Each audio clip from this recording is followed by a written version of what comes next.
joyful to our celebration.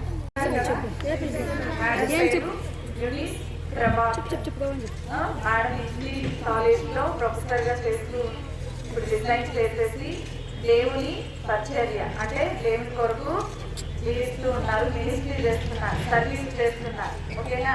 So madam invited madam to share God of word, దేవుని యొక్క వాక్యాన్ని అందించడానికి మన మధ్యలోకి వచ్చారు. మీరందరూ కూడా చాలా శ్రద్ధగా వినాలి. And to share again God of word.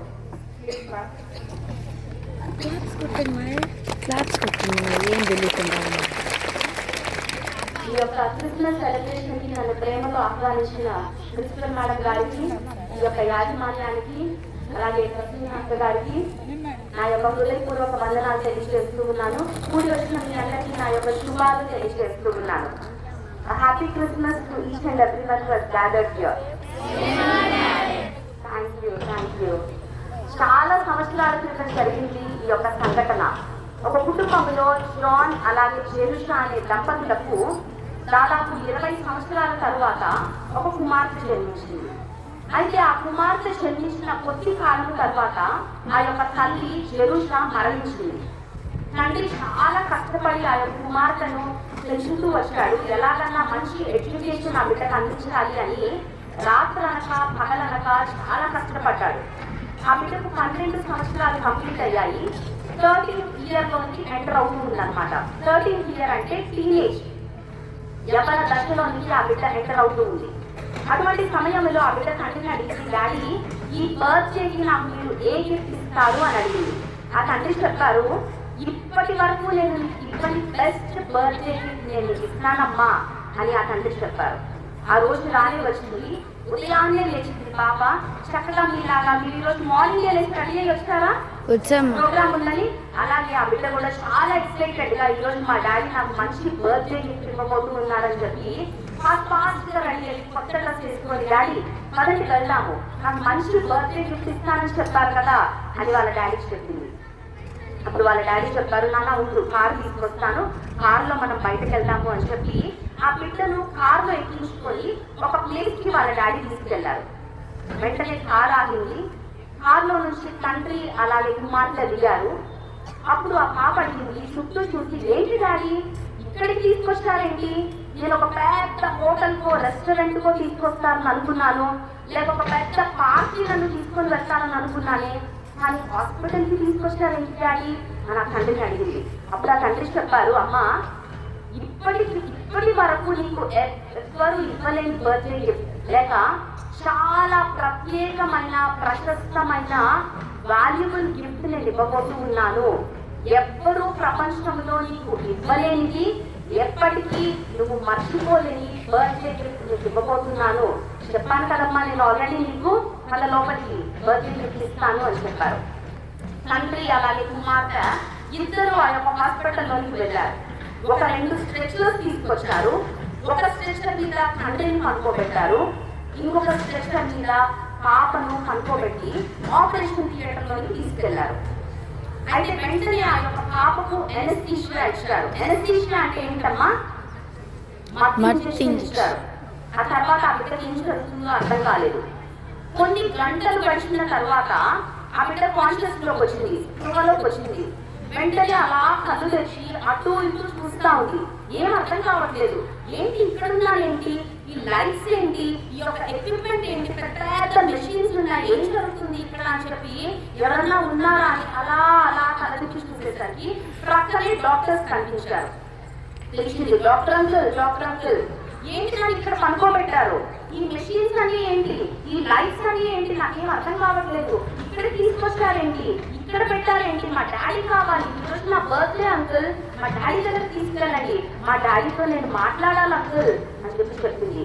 ఇంకమ్మా తీసుకెళ్తాము, అలా పనుకోను, నువ్వు కదలద్దు అని చెప్పి వెంటనే ఆ పాపను అలా మళ్ళీ తిరిగి పనుకోబెట్టి ఆ స్ట్రెచర్ మీద ఒక రూమ్ లోకి తీసుకెళ్లారు. ఆ రూమ్ లోకి వెళ్ళిన తర్వాత తలదిప్పి చూసేసరికి ప్రక్కన ఇంకొక బెడ్ మీద వాళ్ళ డాడీ పనుకొని ఉన్నారు. వెంటనే లేచి కూర్చోడానికి ప్రయత్నించింది. డాడీ మనకు నిద్రపోతున్నారేంటి డాడీ? మార్నింగ్ చెప్పారు కదా నాకు బెస్ట్ బర్త్డే గిఫ్ట్ ఇస్తానని చెప్పారు కదా. లే డాడీ, నాకు గిఫ్ట్ కావాలి డాడీ. చాలా ఎక్సైటెడ్ గా నేను ఎదురు చూస్తూ ఉన్నాను. ఎవ్వరూ ఇవ్వలేని గిఫ్ట్, ఎప్పటికీ నేను మర్చిపోలేని గిఫ్ట్ ఇస్తానని చెప్పారు కదా. లే డాడీ, కేక్ కట్ చేయాలి కదా. ఈవినింగ్ మా ఫ్రెండ్స్ ని నేను ఇన్వైట్ చేశాను, ఇంటికి వెళ్దాము, కనుకొని ఉన్నారేంటి? లే లే డాడీ అని చెప్పి ఈ పాప అరుస్తా ఏడుస్తా ఉంది. వెంటనే ఒక డాక్టర్ వచ్చి చెప్పారమ్మా, నువ్వు అరవద్దు, ఏడవద్దు, అలా రిలాక్స్డ్ గా పనుకో.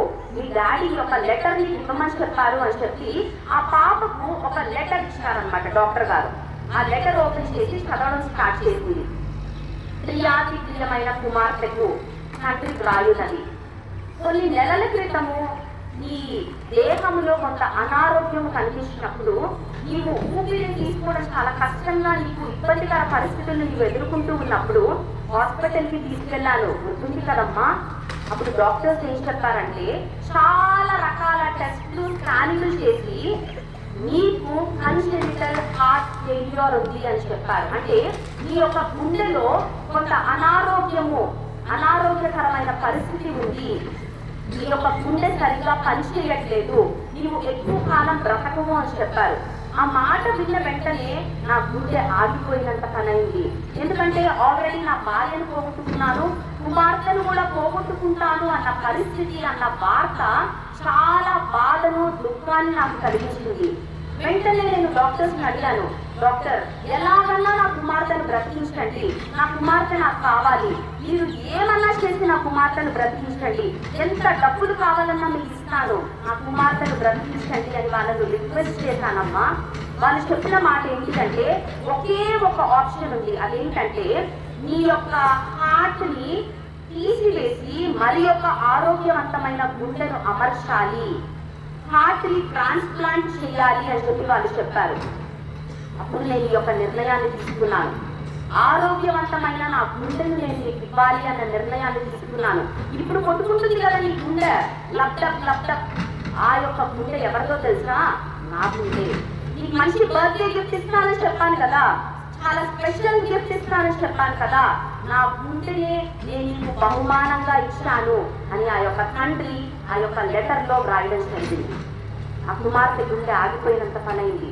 ఏంటి డాడీ, బెస్ట్ బర్త్డే గిఫ్ట్ ఇస్తానని చెప్పారు కదా, నీ ప్రాణాన్నే, నీ జీవితాన్నే, నీ గుండెనే నాకు ఇచ్చారా, ఇంతటి త్యాగాన్ని చేశారా, ఇంత ప్రేమను చూపించారా అని పవిత్రంగా ఏడుస్తూ విలవిలలాడిపోయింది. ఈ జరిగిన యథార్థ సంఘటనని కనుక మనం ఆలోచించినట్లయితే మీరు క్వశ్చన్ అండ్ ఆన్సర్స్ లో డిఫరెన్స్ స్టేట్మెంట్ డ్రా చేస్తారు కదా, దీనికి ఉన్న డిఫరెన్స్ ఏంటి అని. అలాగే ఈ పాప యొక్క లైఫ్ లో సర్జరీ జరగక మునుపు ఆ పాప యొక్క పరిస్థితి ఎలా ఉంది, సర్జరీ జరిగిన తరువాత ఆ పాప యొక్క పరిస్థితి ఎలా ఉంది అని ఒక టేబుల్ డ్రా చేసినట్లయితే ఫస్ట్ పాయింట్ ఏమొచ్చింది అంటే సర్జరీ జరగక ముందు ఆ పాప దేహంలో అనారోగ్యం ఉంది, సర్జరీ జరిగిన తర్వాత ఆ పాప యొక్క దేహానికి ఆరోగ్యం వచ్చింది. సర్జరీ జరగక ముందు ఆ పాప యొక్క దేహంలో పెయిన్ అండ్ సఫరింగ్, ఎంతో బాధ, నొప్పిని ఆ బిడ్డ తరచుగా ఎదుర్కొంటూ వచ్చింది. అయితే సర్జరీ జరిగిన తరువాత ఆ బిడ్డ యొక్క దేహంలో ఉండి ఆ నొప్పి, ఆ బాధ అనేది తొలగించబడింది. సర్జరీ జరగక ముందు ఆ బిడ్డ దేహంలో ఉన్న గుండె ఎలాంటి గుండె అంటే ఇన్పర్ఫెక్ట్ హార్ట్, లోపము కలిగి ఉన్న గుండె. సర్జరీ జరిగిన తర్వాత ఆ యొక్క లోపముతో ఉన్న గుండె దేనితో అమర్చబడింది, దేనితో రీప్లేస్ చేయబడింది అంటే ఒక పర్ఫెక్ట్ హార్ట్, లోపము లేని గుండెని తీసుకొచ్చి అక్కడ అమర్చారు. అలాగే సర్జరీ జరగక ముందు ఆ బిడ్డ యొక్క దేహంలో మరణం ఉంది. ఎందుకంటే ఎప్పుడు చనిపోతుందో తెలియదు, ఎప్పుడు ఆ కొట్టుకుంటున్న గుండె ఆగిపోతుందో తెలియదు, అంతటి అనారోగ్యము ఆ బిడ్డ యొక్క దేహంలో ఉంది. కానీ సర్జరీ తర్వాత ఈ మరణకరమైన పరిస్థితి తొలగించబడి లైఫ్ అనేది ఆ బిడ్డ యొక్క దేహంలోనికి వచ్చింది.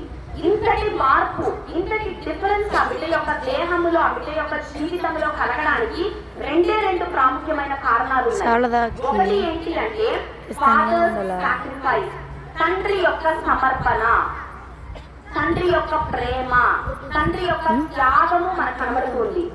రెండవది ఏంటి అంటే కుమార్తె యొక్క అంగీకారము, డాటర్స్ యాక్సెప్టెన్స్, ఆ కుమార్తె ఆ గుండె నాకు వద్దు, నాకు ఈ ప్రాసెస్ వద్దు అని రిజెక్ట్ చేసినట్లయితే ఆ బిడ్డ బ్రతికేది కాదు. కుమార్తె దాన్ని యాక్సెప్ట్ చేసింది, అంగీకరించింది, స్వీకరించింది, పొందుకుంది కనుకనే ఆ బిడ్డ జీవించింది. ఈ తండ్రి యొక్క ప్రేమను ఒక ప్రక్కన మనం పెట్టినట్లయితే తండ్రి యొక్క ప్రేమ, త్యాగము, సమర్పణ కన్నా మిన్న ప్రేమ, మించిన ప్రేమ యేసయ్య ప్రేమ, యేసు ప్రభు ప్రేమ. ఎన్నో సంవత్సరాలుగా మానవుడు దేవుని వెతకాలి, దేవుని కలుసుకోవాలి, దేవుని కనుగొనాలి అని చాలా రకాలుగా ప్రయత్నించాడు. కానీ దేవాది దేవుడే మానవుడిగా భూమి మీదకి దిగి వచ్చిన ఆ పండుగ క్రిస్మస్ పండుగ. మన జీవితాల్లో ఉన్న బాధను తొలగించాలి అని, మన జీవితాల్లో ఉన్న దుఃఖాన్ని తీసివేయాలి అని, మన జీవితాల్లో ఉన్న అనారోగ్యాన్ని తొలగించి మనల్ని ఆరోగ్యవంతులుగా, సంతోషభరితులుగా చేయాలి అన్నది దేవుని యొక్క చిత్తము కనుక దేవుడే మానవుడిగా భూమికి దిగి వచ్చిన రోజు క్రిస్మస్. సో క్రిస్మస్ మన జీవితాల్లో నిజమైన సంతోషాన్ని ఇవ్వాలి అంటే ఎలాగైతే ఆ కుమార్తె అంగీకరించిందో, స్వీకరించిందో, పొందుకుందో మనము కూడా యేసు ప్రభుని మన హృదయంలో విశ్వసించి ఆయనను అంగీకరించి ఆయనను మన జీవితాల్లో దేవునిగా కలిగి ఉన్నట్లయితే మన జీవితాల్లో నిజమైన సంతోషము, ఆనందము అనేది ఉంటుంది. ఇంకొక ఎగ్జాంపుల్ చెప్పి నా ఈ యొక్క సందేశాన్ని నేను ముగిస్తాను. అనేక సంవత్సరాల క్రితం జరిగింది ఈ యొక్క సంఘటన. వినోద రంగంలో ఇతని కింగ్ గా పిలుస్తారు, రారాజుగా పిలుస్తారు. వినోద రంగానికే రారాజుగా పిలువబడే ఈ యొక్క వ్యక్తి యొక్క ఇల్లు దాదాపు 2700 ఎకరాల విస్తీర్ణంలో కట్టబడి ఉంది. అంతటి విశాలమైన భూమిలో ఒక స్థలం నుండి ఇంకో స్థలానికి వెళ్ళడానికి రైల్వే ట్రాక్ వేయించుకున్నాడండి ఈ యొక్క వ్యక్తి. పెద్ద స్విమ్మింగ్ పూల్ ఉంది, చాలా గెస్ట్ రూమ్స్ ఉన్నాయి, జూ కట్టించుకున్నాడు, టెన్నిస్ కోర్ట్ ఉంది, ఇంకా లేనిది లేదనమాట. అన్ని రకాలైన వినోదానికి సంబంధించినవన్నీ అతను తన యొక్క ఆ యొక్క 2700 acres ఆఫ్ ల్యాండ్ లో కట్టించుకున్నాడు. ఈ ఒక్క వ్యక్తి కోసమే కట్టించుకున్నాడు. అతను కండక్ట్ చేస్తున్నాడంటే చాలా నెలల క్రితమే సోల్డ్ అవుట్ అయిపోయింది, అప్పుడు పోయేదన్నమాట. అంతటి ఫేమస్ పర్సన్, కోట్లాది మంది ఫ్యాన్స్ అతనికి ఉన్నారు. అన్ని ఉన్న తన జీవితంలో దాదాపుగా 12 మంది డాక్టర్స్ నిత్యము అతనితో ఉండేవాళ్ళు అనమాట. అంటే ఒకవేళ అతని దేహంలో ఏదైనా రోగం వస్తే వెంటనే ట్రీట్ చేయాలని రెడీగా డాక్టర్స్ ఉండేవాళ్ళు. అతను తినే ఫుడ్ ల్యాబ్ లో టెస్ట్ చేసిన తరువాత కానీ అతనికి పెట్టేవాళ్ళు కాదు. అతని తల వెంట్రుకల దగ్గర నుంచి కాళ్ళ బోర్ల వరకు వాళ్ళు టెస్ట్ చేస్తూనే ఉండేవాళ్ళు, ఆరోగ్యంగా ఉన్నాడా లేదా, ఒకవేళ దేహంలో ఏదైనా అనారోగ్యం వస్తే లేక ఏదైనా అవయవాలు పనిచేయకపోతే అవయవాలను రీప్లేస్ చేయడానికి ఆర్గన్ డోనార్స్ ని కూడా పెట్టుకున్నారు. అంటే అవయవాలు ఇచ్చే దానం చేసే వ్యక్తులను కూడా రెడీగా పెట్టుకున్నారు అనమాట. అంతటి గ్రేట్ పర్సనాలిటీ. అతని కింగ్ ఆఫ్ పాప్ అని పిలుస్తారు. అయితే అన్ని ఉన్నప్పటికీ తన యొక్క జీవితంలో నిజమైన సంతోషము, నిజమైన ఆనందము అతని యొక్క జీవితంలో కరువయ్యాయి. ఫలితంగా డ్రగ్స్ కి అలవాటు అయిపోయాడు. డాక్టర్స్ చెప్పారు, సార్ మీరు డ్రగ్స్ తీసుకోవద్దు, ఈ యొక్క పిల్స్ తీసుకోవద్దు అని చెప్పినా అతని జీవితంలో ఉన్న దుఃఖము, బాధ, వేదన, నిరాశ, నిస్పృహ ఈ డ్రగ్స్ కి అతను అలవాటు అయిపోయేటట్టు చేసింది. ఫలితంగా ఒకనొక రోజు massive heart attack, cardiac arrest, అంటే గుండె ఆగిపోయింది, మరణించాడు. అతను ఎవరో కాదు కానీ Michael Jackson, king of pop గా పిలువబడే, వినోద రంగానికి రారాజుగా పిలువబడే మరణించిన తరువాత అతని యొక్క దేహాన్ని టెస్ట్ చేసినప్పుడు వాళ్ళు కనుగొన్న విషయం ఏంటి అంటే గతించిన 6 నెలలుగా 10,000 మందులు తీసుకుంటాడంట. 10,000 టాబ్లెట్స్ తీసుకున్నాడు. ఎందుకు తీసుకున్నాడు అంటే ఈ యొక్క బాధను తట్టుకోలేక డిప్రెషన్ కి లోనవుతూ దాని నుంచి బయటకు రావాలి, ఓవర్కమ్ చేయాలి అన్న ఉద్దేశంతో 10,000 టాబ్లెట్స్ తీసుకున్నాడంట. నిజమైన సంతోషం కొరకు వెతికాడు కానీ అది కనుమరుగైపోయింది తన యొక్క జీవితంలో. అతను మరణించిన రోజు ఇంటర్నెట్ బ్రేక్ డౌన్ అయిపోయింది. అందరూ ఇంటర్నెట్ చూస్తూ ఉన్నారు. అతను ఎలా మరణించాడు, అతని యొక్క బర్యలు ఎలా జరుగుతుంది ఏంటి అని ప్రతి ఒక్కరూ ఇంటర్నెట్ ఓపెన్ చేసి చూడటం వల్ల ఇంటర్నెట్ బ్రేక్ డౌన్ అయిపోయిందంట. అతని యొక్క జీవితంలో నిజమైన సంతోషము, నిజమైన ఆనందము కొరకు వెతుకులాడాడు కానీ కనుమరుగైపోయింది. మన జీవితాలలో నిజమైన సంతోషము, నిజమైన ప్రేమ, నిజమైన సమాధానము ఈ మూడు ఎక్కడ దొరుకుతాయి అంటే యేసు ప్రభు దగ్గర మాత్రమే దొరుకుతాయి. లోకంలో ఉన్న ప్రేమ అశాశ్వతమైనది, కొద్ది కాలం మాత్రమే ఉంటుంది. అది దానికి కొన్ని షరతులు ఉన్నాయి, కొన్ని కండిషన్స్ ఉన్నాయి. ఆ ప్రేమ అలా అలా ఫ్లక్చువేట్ అవుతూ ఉంటుంది, వేవర్ అవుతూ ఉంటుంది. స్టేబుల్ గా ఉండే ప్రేమ కాదు లోకంలో ఉన్న ప్రేమ. స్వార్థపూరితమైన ప్రేమ, కొన్ని ఎక్స్పెక్టేషన్స్ కలిగి ఉన్న ప్రేమ. కానీ యేసు ప్రభు యొక్క ప్రేమ నిస్వార్థమైన ప్రేమ, ఎప్పటికీ నిలిచి ఉండే ప్రేమ, మారని ప్రేమ, మార్పు లేని ప్రేమ, హద్దులు లేని ప్రేమ. నిజమైన ప్రేమ చూపించే దేవుడు యేసు ప్రభు. ఈ లోకంలో ఉన్న సంతోషము కొద్ది కాలం మాత్రమే ఉంటుంది. ఒక సినిమా చూసినంతసేపే, లేక ఒక సిగరెట్ తాగినంతసేపే, లేక ఒక మందు గ్లాస్ తాగినంతసేపే మనిషి సంతోషిస్తున్నాడు అని అనుకుంటాడు. అది నిజమైన ప్రేమ అని అనుకుంటాడు. కానీ అది నిజమైన ప్రేమ కాదు, నిజమైన సంతోషము కాదు, నిజమైన ఆనందం మనకు అక్కడ దొరకదు. నిజమైన సంతోషము, ప్రేమ, ఆనందము, సమాధానము యేసుక్రీస్తు ప్రభు దగ్గర మాత్రమే దొరుకుతుంది. కానీ ఉదయకాల సమయం మీ అందరికీ నేను తెలియజేయాలనుకుంటున్న విషయం ఏంటి అంటే నిజమైన ప్రేమ, నిజమైన సంతోషము, నిజమైన సమాధానము మన జీవితాల్లో మనము కలిగి ఉండాలి అంటే యేసు ప్రభుని మనము అంగీకరించాలి. ఆయన యందు మనము విశ్వసించినప్పుడు మాత్రమే ఆనందాన్ని, సంతోషాన్ని మన జీవితాల్లో మనము పొందుకోగలము. I wish you all a happy and a merry Christmas. Thank you.